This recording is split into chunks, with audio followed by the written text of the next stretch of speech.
Hello, my name is Rich Howard, owner of Architectural Builder Supply, and this video is to bring you a closer look at the Stanley number 2060R. This is a single-acting spring hinge is what it is. I have one right here. This is shown in the US 4 finish.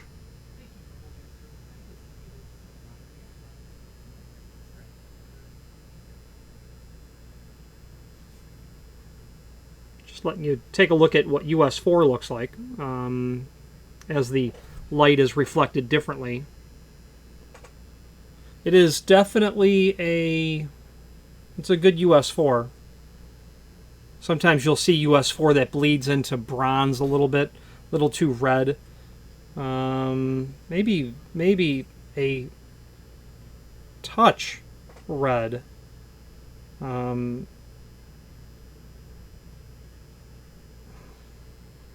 But again, it just depends on the light, really. Looks pretty good. Made of steel. This is a 4x4 hinge. And it's a single-acting spring hinge, is what this is. Okay. Where would you use this? Well, in an application where you just simply want to have a door closed behind you. And we'll talk about that in a moment in terms of wanting a door to open behind you. You want a door to close behind you. You want a door to stay in the closed position, whatever it might be. It could be, believe it or not, it could be, I've seen them on stairwell doors in condo buildings, which is not a tremendously, brilliant idea originally. In that same condo building, the suite entry doors, the unit entry doors will have a couple of spring hinges and a ball bearing hinge. To residential applications where someone wants the garage door to close when they come through, or they've got an unused bedroom and they simply want that door to stay in the closed position because no one's ever in there, is the bottom line. That sort of scenario. So backing up, it's not a brilliant idea to have spring hinges on doors that, in my opinion, would be better served by door closers, such as that stairwell in a condo building. Let's say you've got a 6-story condo building, you've got 25 units per floor, and you've got at least 2 stair towers, at least 2. Very likely you're going to have a garbage chute chase through the building. You'll have elevator chase as well. And those stairwell doors, they'll put spring hinges on, and doors that are fire rated need to close and latch every single time, and I find that stairwell doors in those applications have a tendency to be behaving in such a way that's not predictable at all times. If someone's opening a stairwell door and you've got going through a stairwell opening and you open your unit entry door and you've got a window open, that door can have a tendency to really slam shut, or maybe not close at all. In a spring hinge, while you've got control over how much tension is set on the spring, you might find that a door closer with hydraulic control, spring and hydraulic control, will give you more predictable results. Spring hinges, to me, are a last resort. Now, they are certainly less expensive than door closers, because for your door, you have to buy hinges anyway.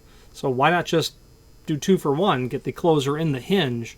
But when it comes to reliably and predictably closing and latching that door every time, it might be better served by a closer, a hydraulic spring controlled closer. Having said that, spring hinges are very, very common. This is, I believe, going to a residential application. They've got a pair of them. They probably just want their front door to close behind them. It could also be an attached garage where it's a fire door.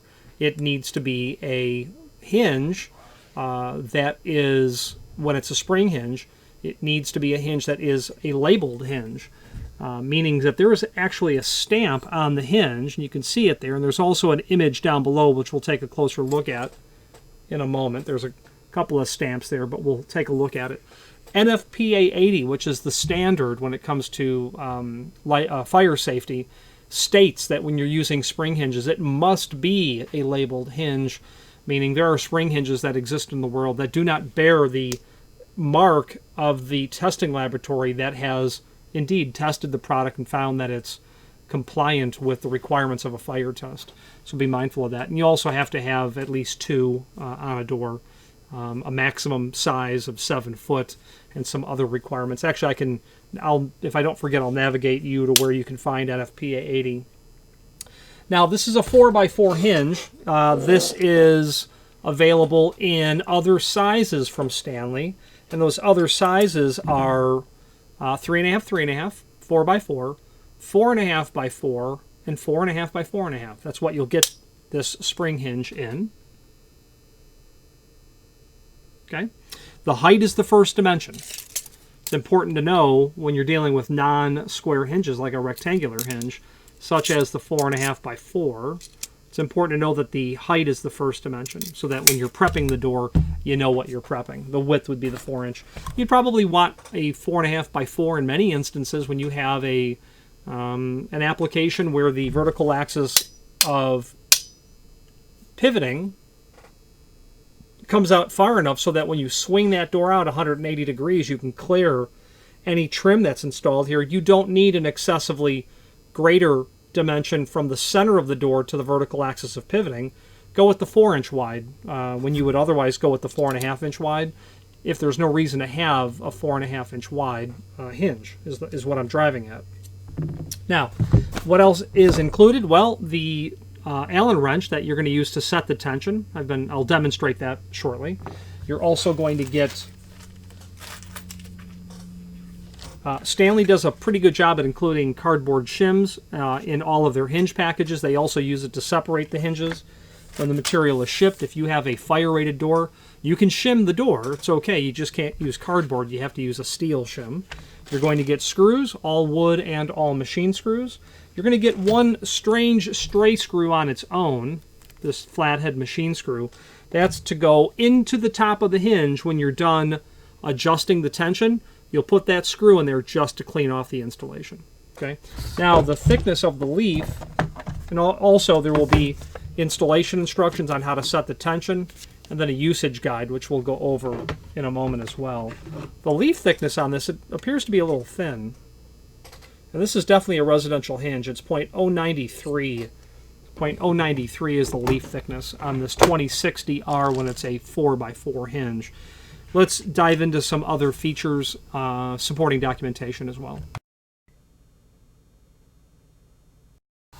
Here is the item that we are looking at, generic image that's here. I do have some actual photographs we can take a look at as well, and here they are. Shows you everything that you'll get with the unit, the hinge itself, a cross-section that shows you the fact that this is a full mortise hinge because of the bend on the hinge leaf here. That's what's called swag. When you bring those leaves parallel to each other, there'll only be a 1/16 of an inch margin between the two leaves. That's meant to be mortised flush to the edge of the door and frame. The backside, they do a pretty good job at finishing the backside as well. Not every hinge manufacturer does that. And here's that stamp that I was talking about. UL, ULC, UL Canada, spring hinge, door closer body.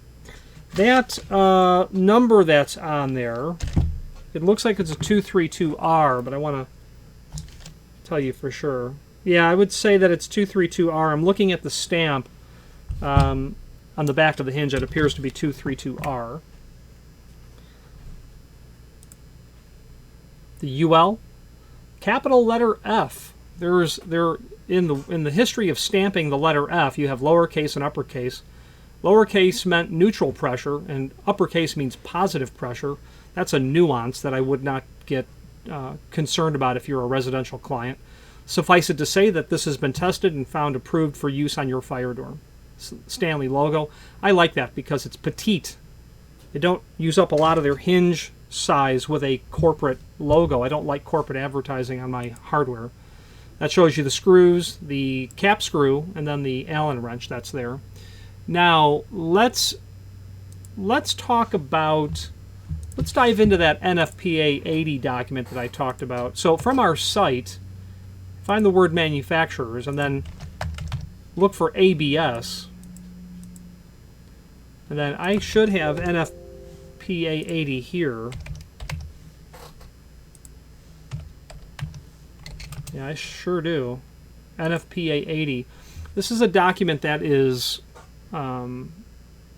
it's sold. NFPA 80 sells that document. And I don't know of an online source of finding one that's no charge. But since we have the document open, la la la la.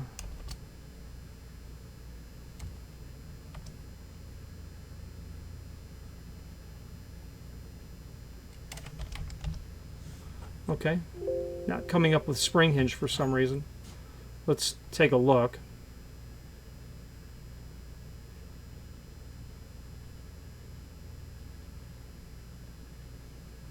Yeah, chapter 7, I believe, is where we need to be. Yeah, okay, so my memory is incorrect. It's chapter 6. And in chapter 6, there's a table of NFPA 80. This is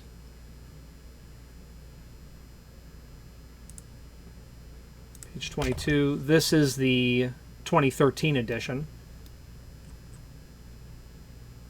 And the table here talks about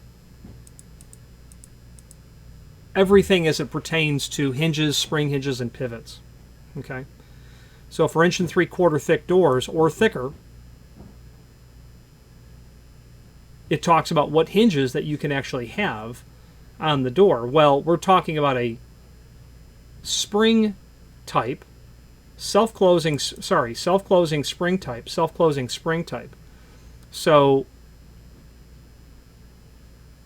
for 1 3/4 or thicker doors, steel, mortise, or surface labeled self-closing spring type. Maximum door width 3 foot, maximum height 7, minimum hinge size 4 inch, which means on a 3.5 you would not have the label.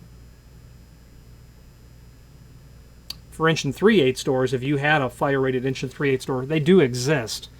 But you'd be hard pressed to actually put your hands on one today. So no bigger than a 3070, and in here they're going to talk about a minimum of 2.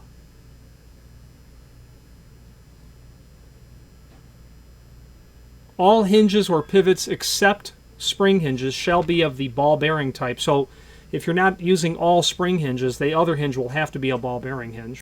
And there's some really helpful information here. Spring hinges shall be labeled and shall meet the requirements of A156.17. That's an ANSI document.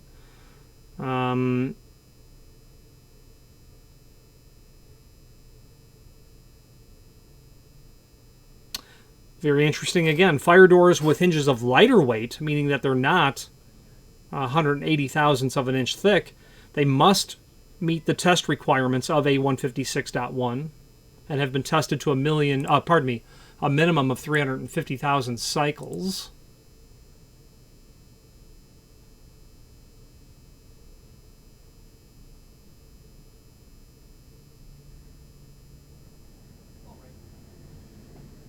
As I said earlier, shimming is required, as stated in section 6.3.1.7, which is going to say steel shims must be used.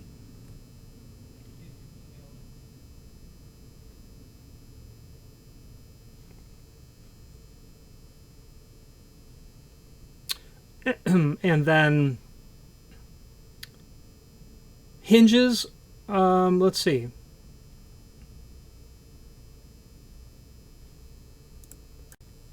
Where spring hinges are used, at least 2 shall be provided.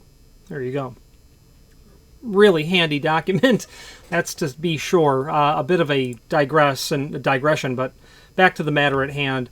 As we scroll down, we're going to see the extended description. Before we do that, let's take a look at the other finishes that we have listed here.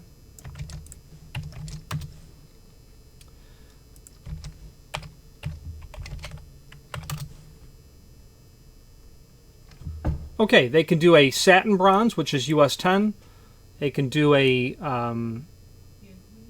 like a antique bronze, US 10A. 26D is satin chrome. 3 is polished brass. 32, polished stainless. That would be a stainless base material. 32D would be a satin stainless steel base material. And then the hinge that we are looking at, which is the 4 finish, US 4 for satin brass. Also, prime coat is here as well. So we've got some finishes. Now, the extended description information that is linked or listed down below. Ideal for use in corridors, entrance ways, and stairways. Automatically closes a door, acting as an alternative to overhead mounted door closers. This does meet the requirements of NFPA 80, and we just discussed that at length. 4-inch size, approved up to 3070. Limited lifetime warranty for the life of the building. Internal ratchet mechanism, it eliminates loose adjustment pins. I do like that ratchet mechanism because you're eliminating the loose adjustment pin. You're eliminating the separate piece of hardware that's called the tension pin. You're eliminating the fact that it can be lost or removed, and then without it, you'd no longer have a spring hinge. You're also eliminating the potential for, believe it or not, harm to individuals around the hinge. There are people that have been harmed by a projecting hinge pin from the barrel of the hinge. I won't bore you with the stories, but there are lawsuits where people have hurt themselves by making quite unintentional contact with that. Plus, contractors have taken 4 or 6 penny finish nails and cut them on their end cutters and use those, and that's quite a sharp little end there. Closing power is adjustable up or down, sure. Excellent alternative to more expensive overhead mounted closers. I would happily debate that. Tell that to the person who hears a slamming door all the time. Hinges can be furnished with decorative tips and electric switches, not on spring hinges. We'll leave that there for the sake of leaving it there. It is a full mortise hinge. We talked about that. Square corner, 4x4. 099 is what they measured it. I came up with .093. Satin brass finish. That would be called US 4 or 633. Now, we can do a deep dive into what that means. All we have to do is find the BHMA finish chart, which I happen to have buried here. The BHMA finish chart, if we were to do a search for US 4, that will tell us that it is satin brass clear coated. It's also called 606. Pardon me. Let's back up. US 4 is satin brass clear coated. Perfect. This US 4 is 606 when the base material is brass. That's not what we are dealing with. We're dealing with a US 4 that's called plated satin brass clear coated, which is a 633 because it's on steel, and lo and behold, that's what they have here, 633, because this is a steel base hinge. Includes the screws that we talked about, and they're priced per each, not per box, per bushel, per cubic foot. They're just priced per hinge. If you need 1, order 1. If you need 3, order 3. Now, we have some links below here as well. Okay, so we have a link to the template, which is here. And really what that's going to show you is the location of the screw holes. Especially when it comes to 4x4 in residential applications, you may or may not have this layout of screw holes. This layout happens to be called the template pattern. The document we're looking at is called a template, but the specific locations, the exact dimensional locations, is called the template pattern. And they're showing you the template pattern on this document. That's a template. You can have at least a dozen other patterns of holes that would show up on a template. So be mindful, if you're replacing hinges, be sure that this is where your holes are in your existing, and if they don't, reach out to us and we will assist you with finding the right spring hinge.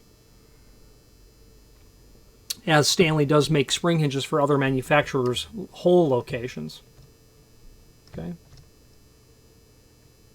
Really just gives you the size, refers to the different corners as well. Now there's also full mortise template spring hinges. Yeah, okay, that's what we were just looking at.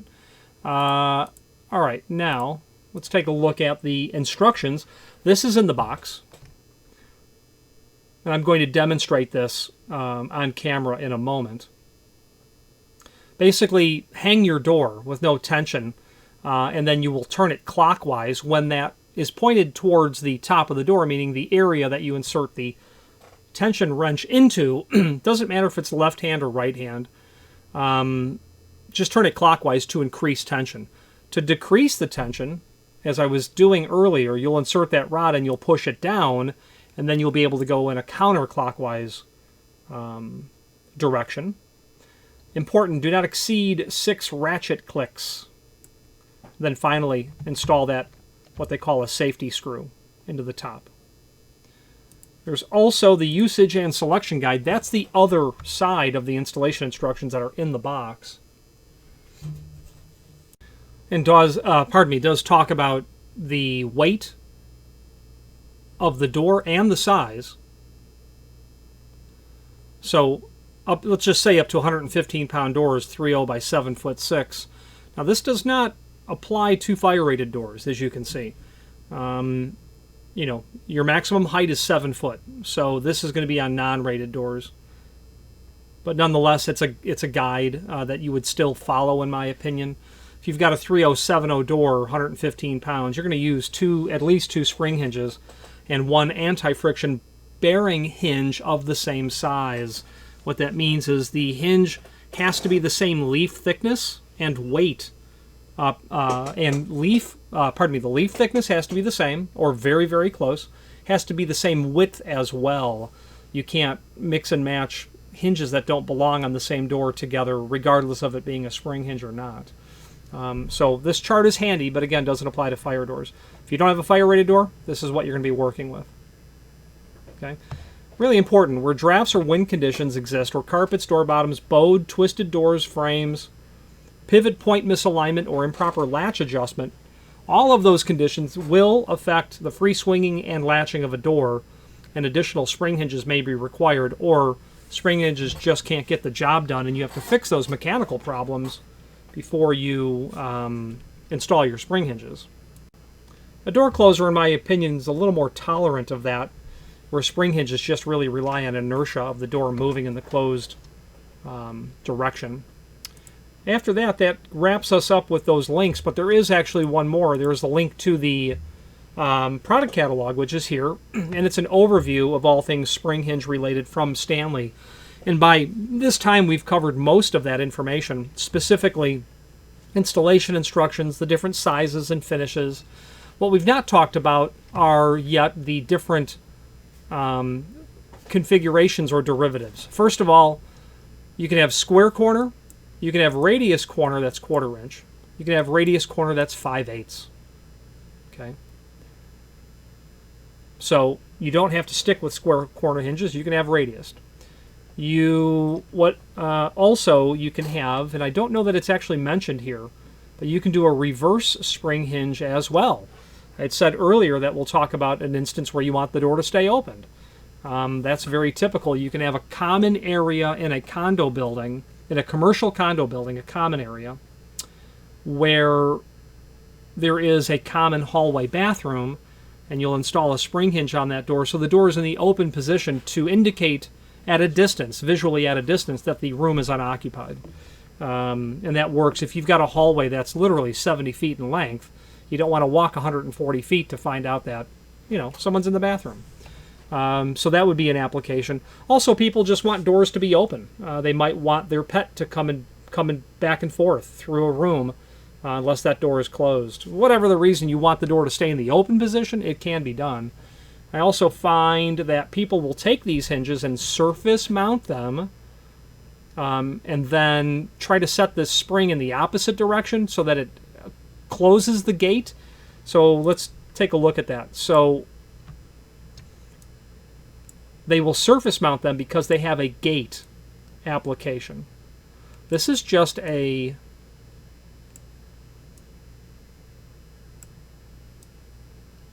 way out of scale. Just way out of scale. But just assume it's a gate that's 30 inch tall. And the gate is going to single act. Well, they want it to stay in the closed position. So they'll surface mount a hinge here and here. Okay? And they'll find that over time it doesn't work right, because what they're really wanting to do is to get the hinge to act as a reverse spring hinge. So they will,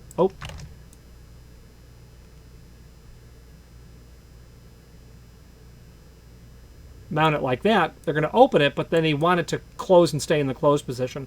You'll need to order a reverse spring if you want it to be surface mounted like that. It's not the proper way to install a spring hinge, really, because it's a full mortise hinge. It's not meant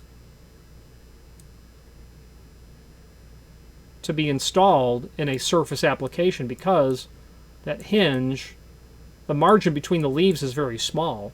So be mindful, if you're going to surface mount it like this, order a reverse spring hinge. I've had a client call and say, your hinges are no good. He says, what are you talking about? These hinges never break. Well, I got a bunch of them that broke. I'm like, well, okay, let's get to the bottom of it. Send me a picture of your installation. Well, sent me a picture showing me exactly this. Yeah, it's not meant to go that way. We have to get you some different springs because the springs were not meant to be put in the opposite orientation in terms of increasing tension. Okay. And then that kit that's there. The thickness on the 2060R when it's 4.5 inch is a different leaf thickness.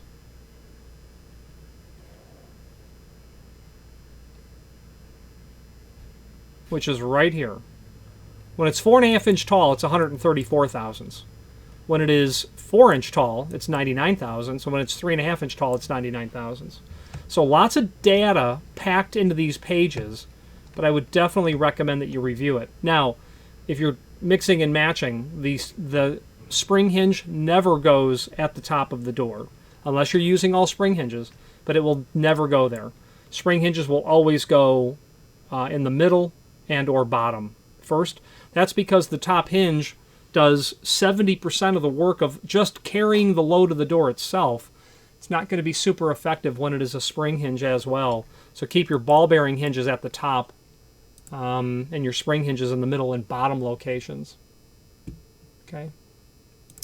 I think that covers the product brochure. Let's take one final view here. There is a link below this video to the manufacturer's page here that will allow you to review not only all of the Stanley products that we sell by means of this horizontal navigation, but also a link to the manufacturer's website, as well as a link to the catalog that we have. On this page, I've got a 2010 architectural hardware catalog. That's the Stanley Hinge catalog that I like the most, because it's the one I'm familiar with, but it's a classic document in that it starts out with a tremendous quantity of encyclopedic review over what hinges are, the different types, derivatives, sizes, applications, factors that govern them, the other options that would be available on hinges, how you might go about specifying a hinge, the potential for different finishes are listed there as well. Let's wrap up this video on camera.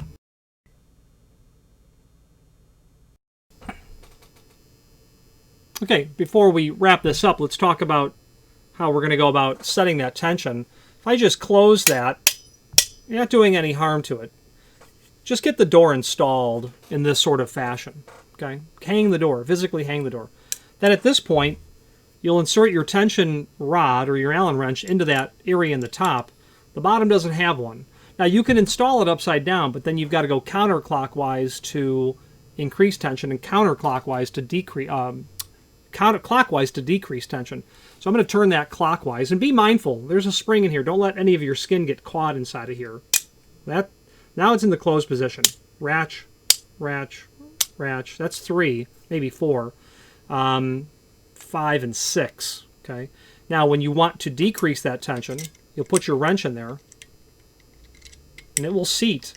You got to push it down, and as you're pushing it down, go in a counterclockwise sort of orientation. And what I find is that you need to go down, but give it a little bit of clockwise English, if it was a billiards table. A little clockwise English, and then you can get it to come down, and then get it to go back around. Okay, I find that when you are trying to decrease tension, pushing it down and going counterclockwise is not the way to do it. Down, a little clockwise, and then counterclockwise, because I don't understand the mechanism internally because I've not seen it, but clearly that sort of movement on the hand is what will make that work correctly. I'm a fan of Stanley hinges from the sense that I enjoy their fit and finish, their quality. The hinge looks nice when you get it, is what I'm driving at. That's almost every single time. And they do a better job than most manufacturers, or half of them for sure. I tip my hat to them for that, making sure we have all the parts. This client ordered 2 hinges, 2 cover screws, 2 bags of fasteners, a tension rod, which is an Allen wrench basically. This might be helpful information to you to know what size Allen wrench. 5/32 maybe? Let's take a look. Yeah, 0.155, so 5/32 of an inch Allen wrench. I'm not a fan of Stanley because these are made overseas. I would like Stanley to be manufacturing hinges in the United States. Nah, not that you can really see that, and nor does it perhaps actually matter to you. I can't say that it does or does not. I would prefer that they were, if they were to be manufactured in the United States, these come from China. Just letting you know that that's a fact about this Stanley hinge. The thing that I don't appreciate about it, I'd prefer it to be an American manufactured item, given the fact that it is such a name recognizable with, countless different types of hardware over decades, a century and a half, 2 centuries. I don't know when they got their start. It was certainly pre-Civil War era, that's for sure. Any questions on the 2060R and a 4x4 and a US4 or any other Stanley product, please feel free to reach out to us. And thank you. Again, thank you for watching, and if you've enjoyed this video, please click thumbs up. Please subscribe and maybe even send the video to someone that you know. Thank you.